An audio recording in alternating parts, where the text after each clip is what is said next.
بینەرانی خۆشەویستی بەرنامەی لێکدانەوەی هەواڵ لە تەلەڤیزیۆنی کۆمەڵە سلااو ئەم کاتتان باش.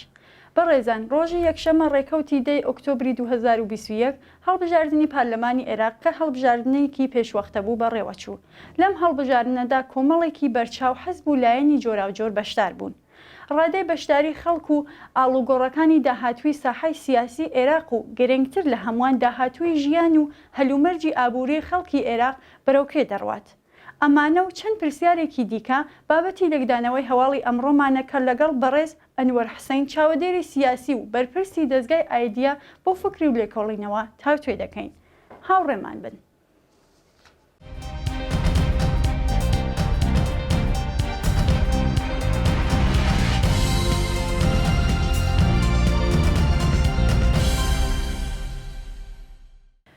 کاکەنوەر وێڕای سلااو و سپاس بۆ ئەوەیە کە کاتی خۆت بە ئێمەدا و پێمان بڵێ هەڵبژاردنەکانی دوێنێ چۆن و لە چه ئاستێکدا بەڕێوەچوو؟ زۆر سپاس. لە ڕاستیە وێڕایەوەی کە هەڵبژاردنەکان بۆی خۆپشاندان و ئێتراز و ناڕزایەتی خەڵک لە بەغدا و ناوچەکانی باشوور و ناوەڕاست پێشکەوت، بەڵام بە پێ راپۆرتی کۆمیسیۆنی سربەخۆی هەڵبژاردنەکان و پێ راپۆرتی ڕێکخراوە نێودەوڵەتیەکان و نەتوێگرتوەکان تا ڕادەیەکی زۆر باش بۆ بێگرفت بەڕێوە چووە و بەشێکی زۆر لە هێزە سیاسی عێراقیەکان پێیان وایە لە پرۆسەیەکی ئارام تا ڕادەیەک باش بەڕێوە چووە. هێشتا تەواو یەکلان نەبووتەوە، بەڵام ئەوەی کە چاوەڕوان دەکرێت نەخشەی سیاسی عێراق ڕەنگە بە پێی دەنگەکان ئاڵگۆڕی بەسەرابێ. بۆ نمونە بەهێزترین ئێتیلافی پێشوو لە عێراق کە ڕەوتی سایلونە ئەم جارە دەنگەکانی زۆر زیادی کردووە، زیاد لە پێوی زیادی کردووە و لە هەرێمی کوردستانیش تا ڕادەیەک ئاڵگۆڕی بەرچاوی بەخۆیەوە بینیوە و مفاجعات و سوپرایزی تیا بووە. بەڵام لە هەر حاڵدا پرۆسەی دەنگدان لە عێراقا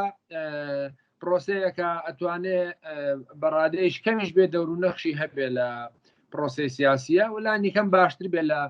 هەندێکی زۆر لە وڵاتانی منتەقەکە. بەڵێ کاکەنوەر دەوترێت ڕادەی بەشداری خەڵک لە ئاستی چاوەڕوانی لایەنەکاندا نەبوو. هۆکار چییە؟ پێتان وایە خەڵک لەم سیستمە و شێوەی کارە بێزار و ناڕازین یان بەگشتی ڕادەی بەشداری خەڵک چۆن بوو؟ لە ڕاستیە دیسان بەپێی کۆمیسیۆنی سەربەخۆ بژاردنەکان ڕادەی بەشداری ناوەندی خەڵک لە کۆی عێراق گەشتۆتە لە 132 کە ئەمە ڕێژەیەکی کەمە. بێگومان فاکتەرگەل و هۆکاری زۆر هەن ئەوەیە کە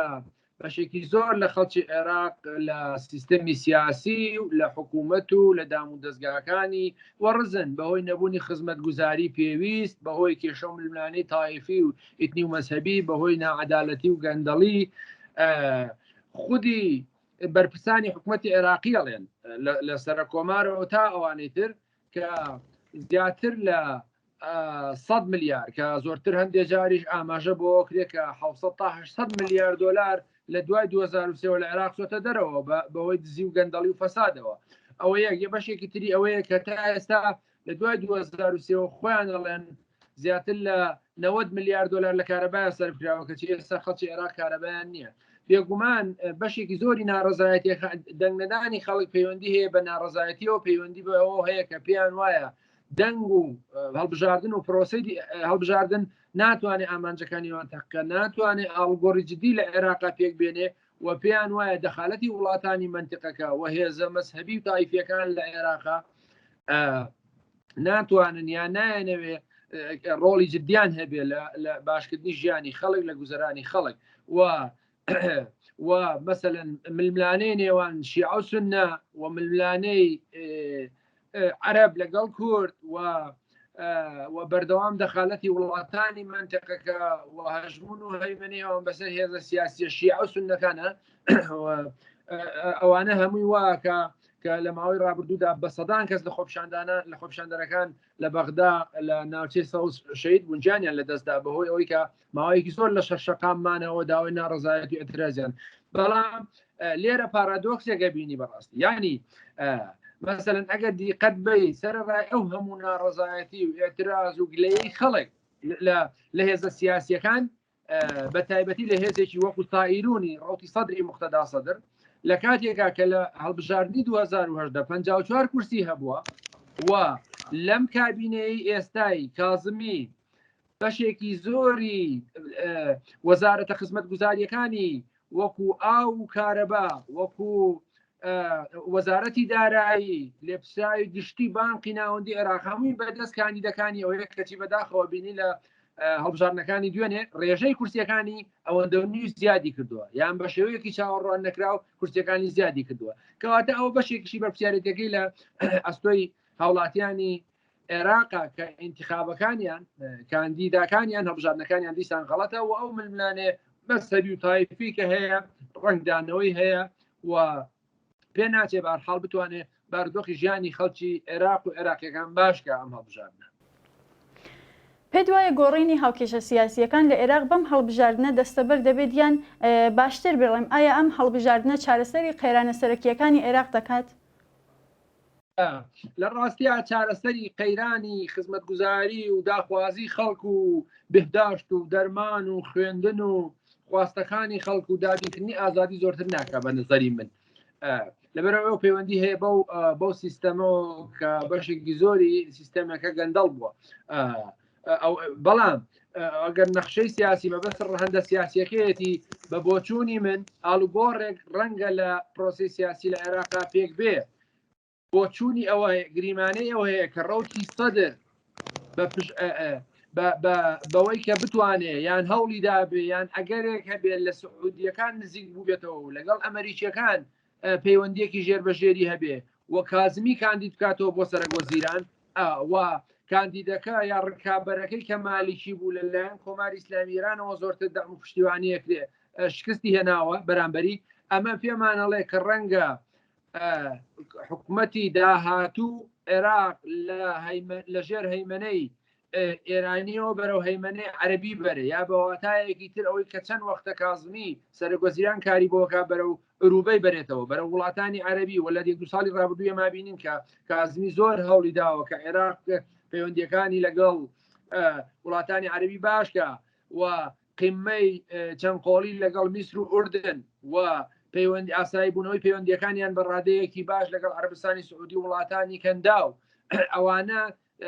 دەور و نەخشێکن کە کازمی ژێڕاوێتی بە پشتیوانی ئەمریکا بۆی عێراق بەرە وڵاتانی عەربی بەرەو دوور بکەوێتەوە لە ئێران کە ئێران بە مەنیگەرانە و بۆیە چاوەڕوان دەکرێت ئەو هەموو دەنگەی کە مقتەدا سەدر هێناوێتی ئەگەر یەکێکە لە احتیمالەکان کازمی کاندید بکاتەوە بە سەرۆکوەزیران ڕەنگە پرۆسەی سیاسی ڕەوتی سیاسی لە عێراق لە ئێران دوورکەوێتەوە و بەرە وڵاتانی کەنداو بڕوە. بڵێ کاگەنوەر لایەنەکانی هەرێمی کوردستانیش بەشداری ئەم ململانەیە بوون وەزئی هەڵبژاردن لە کوردستان چۆن بوو؟ لە ڕاستیە لە کوردستان یەکیانەوەیە کە بەراورد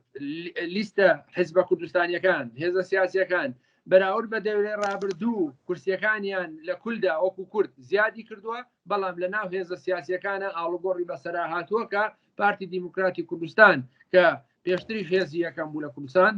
وەک خۆی ماوەتەوە بە پلەی یەکەم ماوەتەوە دوای و هاوپەیمانی کوردستانی کە یەکێتی نیشتیمانی گۆڕان بە پلەی دوام دێ و مفاجە ئەو سوپرایزێک کە ڕووی داوە لە پرۆسی دەنگدانەکەەوەیە کە جوڵانەوەی نەوەی نوێ توانیوێتی کورسیەکانی دوو ئەوەندە زیاترکە و کۆمەڵی ئیسلامی پاشەخشەیەکی زۆر بکە ئەوە دیوێکی تریشی ئەوەیە کە لە کەرکووک وەکو بابەتێکی ململانەی نەتەوەیی وەخاک لەگەڵ عەرەب و تورکمانەکان لەوێ کورد توانیوێتی بارودۆخی باشتر بێ و توانیوێتی دەنگەکانی زیاد بکە و لە مووسڵ لەم شوێنانە ئەوە وەکو ئەوەی کە پەیوەندی بە ململانەکانی نێوان هەرێم و بەغداوە هەیە بەڕێی من کورد توانیوێتی کورسی باشتر بێنێ هەرچەند دە ڕێژەی دەنگەکانی بە بەراورد لە هەڵبژاردنەکانی 2010 کەمی کردوێتەوە بەڵام بەهۆی ئەو میکانیزمی کە ئەم جارە بۆ هەڵبژاردنەکان بە پێوەی کە عێراق دابەسکراوە بۆ 83 بازنە توانیوێتی سوود لەمە وەرگێ و زۆرترین ڕێژەی کاندیدەکانی زۆرتر بێ و لە ناوچە جێناکۆکەکان توانیوێتی لە هەموو شوێنانە لە خانەقین لە سەلاحەدین لە مووسڵ بە ڕێژەیەکی بەرچاو لە شنگال لە کەرکووک لە هەموو ئەو ناوچانە توانیوێتی دەنگ بێنێ ئەوە بەو دیوەی کە ملمانی نێوان کردووە وڵ عەرەب و تورکمانە ئەوە دەستکەوتی باشی هەیە بەڵام ئەوەی کە سوپراز ڕووی داوە و مفاجعە ڕووی داوە ئەوە واقعەتی ناو هەڵبژاردنەکانە. بەڵام بێ بڵێن ئەگەر مەسەلەن لە ململانیەکانی نێوان هەولێر و بەغا داهاتووی ئەم پرۆسەیە چۆنە بێ ئەوە گرنگەکە ئایا مەسەلەن پۆستی سەرۆک کۆمار بۆ کورد دەبێ گرفتی بۆ دروست ناکەن و ئایا کابینەکە چۆن چۆنیە بێ و ئایا تا چەند خواستەکانی کورد دابین نەکرێ بە نظری من ئەمە ماوەتەوە لەسەرەوەی کە چێ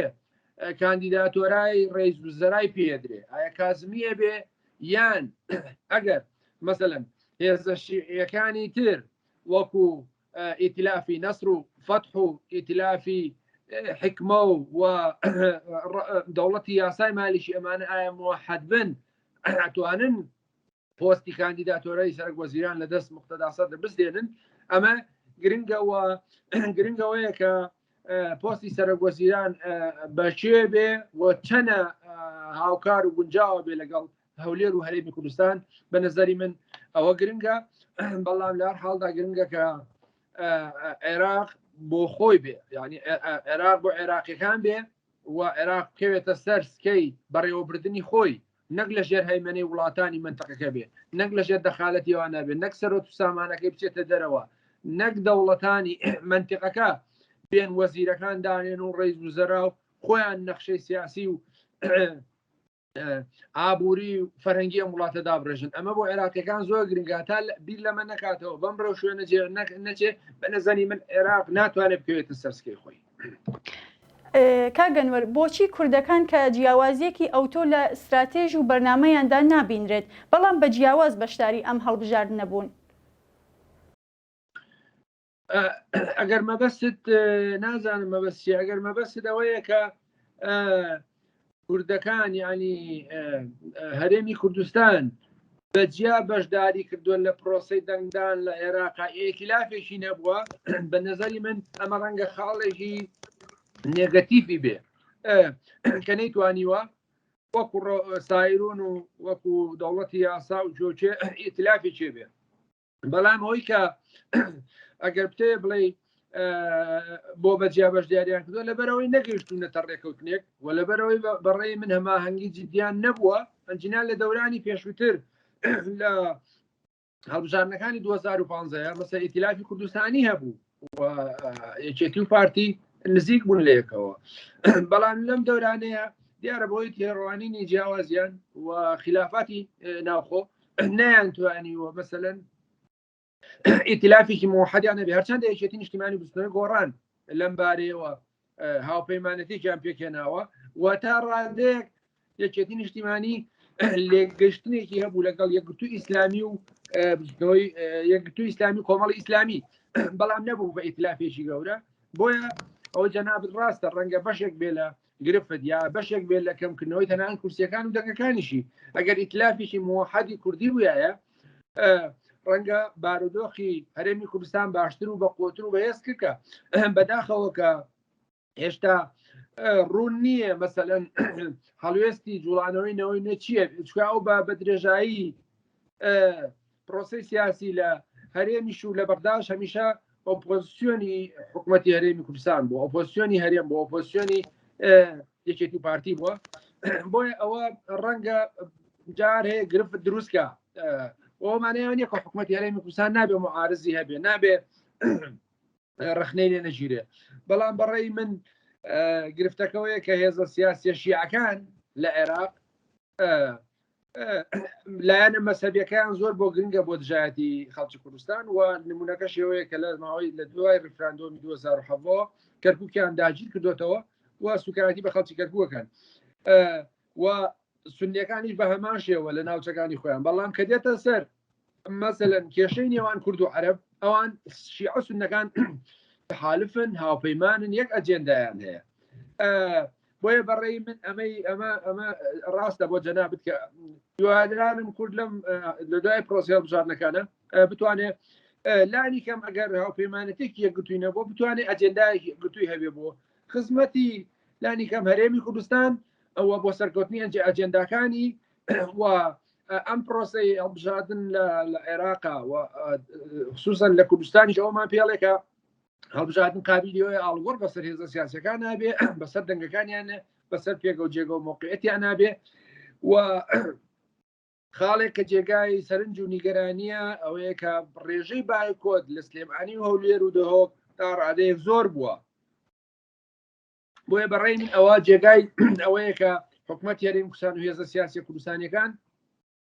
بە دیقەتەوە سەرنجی بن کە بۆچی ڕێژەی بایکۆت لە 55 60 بووە یعنی ڕێژەی دەنگدان بۆ لە 35 بووە ئەوە بە نظری من ئەوەیە کە خەڵکی هەرێمی کوردستانیش هاوتای خەڵکی عێراق ناڕزایەتیان هەیە ئاعترازیان هەیە گلەیان هەیە لە بێخزمەت گوزاری لە ناعەدالەتی لە گەندەڵی لە چی و چی بۆیە بەڕێی من لەم هەڵبژارنانەیە خاڵی هاوبەش لە نێوان هەرێم و بەغدا هەیە لەلایەن خەڵکەوە یا با بڵێم بۆ چوونی موحەد و یەکگرتو بیرکردنەوەی یەکگرتو هەیە لە نێوان هاوڵاتیەکی سلێمانی و هاوڵاتێکی نەرجەف هاوڵاتیی بەغاوێکی هەولێر ئەویشەوەیە کە بایکۆت هەیە و بەپیر پرۆسی دەنگدانەوە نەچوون و پێیان وایە هەڵبژاردن ناتوانێت بەشێکی زۆر لە ئەهداف و ئامانجەکانی ئەوان تاقیقکە و ناتوانێت ڕۆژی ژیانیان باشکە و ناتوانێت خزمەت گوزاریەکان باشکە بۆیە بەڕێی من هەرچەندە بارودۆخی هەرێمی کوردستان لە ڕووی ئەمنیەت لە ڕووی خزمەت گوزاری لە ناوچەکانی باش و ناوەڕاست باشە بەڵام ئەوە کافی نییە هیوادارم کە ئەوە بە حکوومەت هەرێمی کوردستان هێزە سیاسی کوردستانیەکانەوە بە نەزەری ئەتیبار وەرگرت. کاگەنوەر ئێوە دەزان کە خەڵکی هەرێمی کوردستان بە بارودۆخی ژیان و گوزەرانیان ناڕازین پێ دوایە حکوومەتی داهاتوو دەتوانێت وەڵامی داخوازیەکانی خەڵکی عێراق و بەگشتی خەڵکی کورد بداتەوە؟ لە ڕاستیە لە سەرەتا شەو باسم کرد کە من بە دووریە بینم حکوومەتی داهاتووی کابینەی داهاتووی حکوومەتی عێراقی بتوانێت لە ئازداخوازیەکانی خەڵکی عێراق و کوردستان بەگشتی بێ چ لە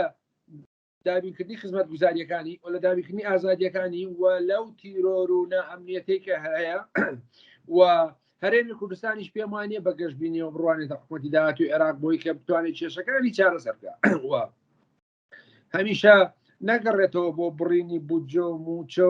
و کێشەی نەوت و کێشە سنووریەکان و گرفتی مادەی 140 ئەوە پێم بەڕاستی من بۆ خۆم گەشتبین نیم بەوەی حکوومەتی داهاتووی عێراق توانێت خواستەکانی خەڵکدانی بکە بەڵام